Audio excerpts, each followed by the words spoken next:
আসসালামু আলাইকুম। সিলেট ফার্স্ট আসন জকিগঞ্জ খানাইঘাটন জনগণ যারা আছে তার উদ্দেশ্য কইরা মিস্টার মামুনুর রশিদ, আপনি একটা পোস্ট করছেন যে অবৈধ সুবিধা গ্রহণকারী যে বা যারা আপনার বিরুদ্ধে পোস্ট করতে যদি প্রমাণ করতে না পারে তাইলে এরা যারা সন্তান। আমি আপনারে কইরাম, যদি আপনি মুফতি আবুল হাসান সাহেবের বিরুদ্ধে যে কথাটা কইছেন টাইম স্বজন প্রীতি তোমার অনুদান বা এই সেই দিন ওরকম অনেক কথা কইতেন, আপনি যদি প্রমাণ না দিতে পারেন তাই আপনি ওই লাগে 1 নম্বর যার সন্তান। আমি এই কথা খানে কইরাম, আমার বর্তমান বয়স 26-27 ওরকম হইব।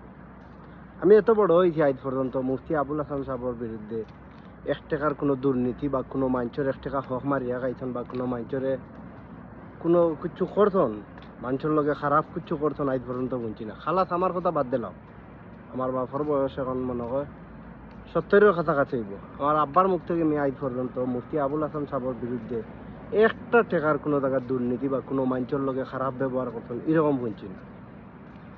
আর আপনার 2 দিনের বৈরাগী আইয়াও তোমার ছাড়ি দিলা অষ্টা না হকটা।